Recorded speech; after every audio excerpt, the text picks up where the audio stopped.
실제로 제가 진료했던 분 중에 5년 전에 양극성장애로 진단을 받았었는데 약물 치료는 거의 받지 않으셨던 분이 계셨어요. 처음에는 우울한 기간이 반년 정도 갔었는데 최근에 마지막으로 경험한 네 번째로 우울했던 기간이 집거 상태로 거의 2년 가까이 계속되었더군요. 중간중간에 조증 사파도 물론 있었고요. 안녕하세요. 마음심TV 고원장입니다. 날이 점점 더워지는데 코로나 확진자가 들면서 다시 분위기가 흉흉하니 염려가 되네요. 그런 와중에 다들 건강은 잘 챙기셨으면 좋겠습니다. 이전에 정신건강의학과 진료가 필요한 경우에 대해서 말씀드렸었는데요. 치료 방법에는 사실 여러 가지가 있어요. 정신치료, 약물치료, 자기장치료, ECT, EMDR, 놀이치료, 행동치료 등등. 그 중에서도 많은 분들이 약물치료에 대해서 특히 관심을 가지면서 또 동시에 두려워하시죠. 오늘 말씀드릴 내용은 약물치료가 꼭 필요한 경우인데요. 모든 사람이 원하는 치료를 자신이 선택할 수 있는 것이니 저는 개인적으로 최대한 존중해드리고 싶고 그렇게 하고 있어요. 하지만 정신건강의학과 전문의로서 의학적인 견지에서 연구로 입증된 내용을 충분히 설명해드릴 의무가 있기에 이번 영상을 준비하게 됐습니다. 약물 치료를 통해서 분명히 빠르게 해결이 가능하거나 병이 더욱 깊어지는 것을 예방하고 재발의 위험성을 확실하게 낮출 수 있는 경우가 주된 설명의 대상이 되겠네요. 가장 광의의 의미로는 중증도가 심각한 모든 정신질환에 있어서 약물 치료가 필요합니다. 중증도가 심각하다는 것은 해당 질환에서 있을 수 있는 증상의 가지수가 많을수록 증상 하나하나의 심각도가 높을수록 대인관계나 일상생활 기능 수행에 지장이 클수록 심각하다고 하는데요. 우울증을 예로 들어 주요 우울사파에서 있을 수 있는 증상이 다음과 같죠.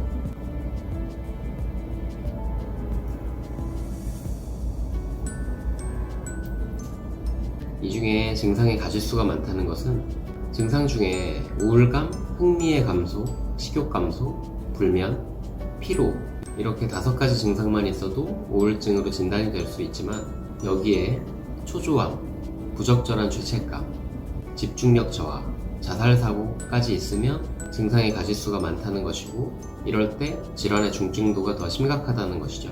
증상 하나하나의 심각도가 높다는 것은 식욕 감소를 예로 든다면 입맛이 떨어졌지만 몇 끼 챙겨 먹고 체중이 유지되는 것보다는 입맛이 전혀 없어서 일주일 사이에 7kg의 체중 감소가 있을 경우에 더 중증도가 심각하다는 것이죠.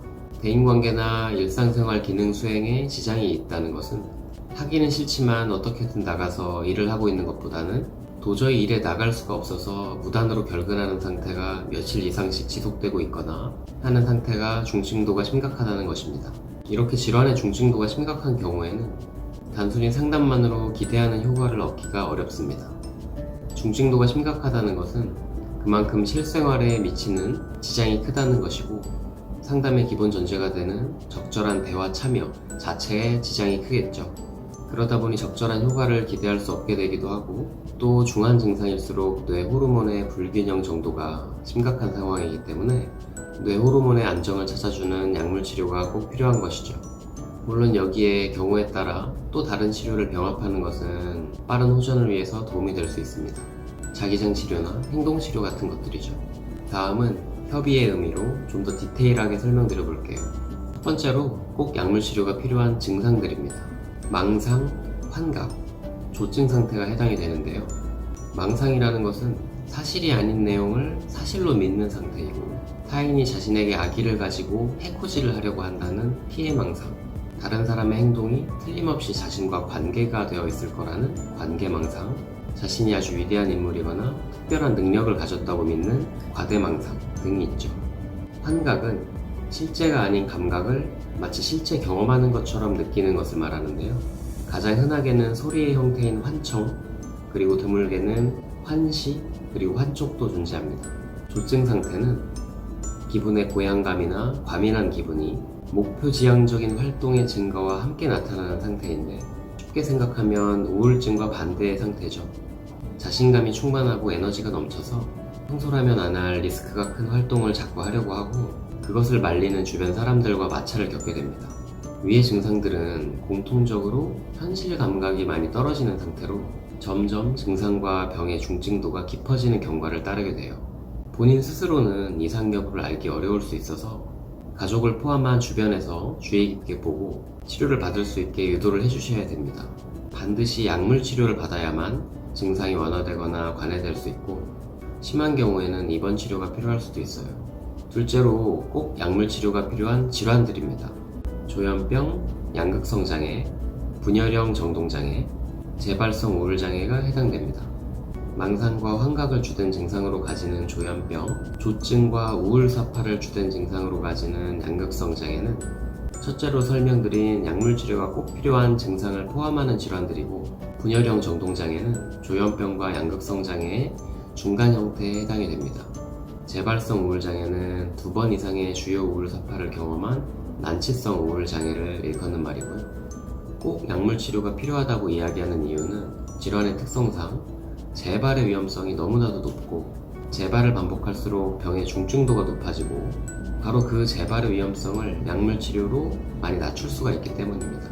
실제로 위의 질환들은 중증도를 인정받아서 정신장애로도 등록이 가능한 질환들이죠. 실제로 제가 진료했던 분 중에 5년 전에 양극성 장애로 진단을 받았었는데 약물 치료는 거의 받지 않으셨던 분이 계셨어요. 처음에는 우울한 기간이 반년 정도 갔었는데, 최근에 마지막으로 경험한 4번째로 우울했던 기간이 집거 상태로 거의 2년 가까이 계속되었더군요. 중간중간에 조증 사파도 물론 있었고요. 최근에는 기분이 다시 조증 상태로 올라오는 것 같다고 치료받고 싶다고 오셨는데, 증상의 영향인지 몰라도 또 바로 어디론가 떠나신다고 하시더군요. 그쪽에 가셔서도 계속 치료를 받는다고는 하셨는데 꼭 약물 치료가 계속 필요한 분이라 염려가 많이 됐죠.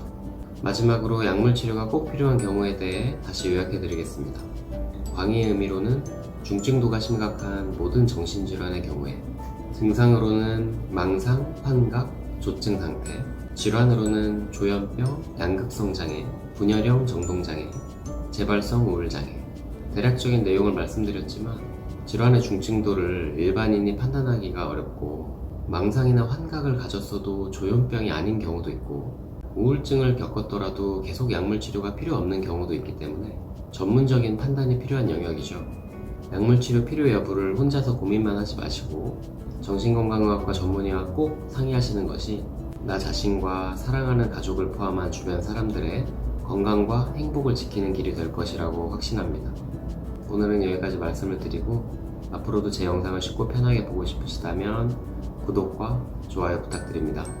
오늘도 마음이 쉬어가셨기를 바라고요. 그럼 다음 영상에서 또 만나요.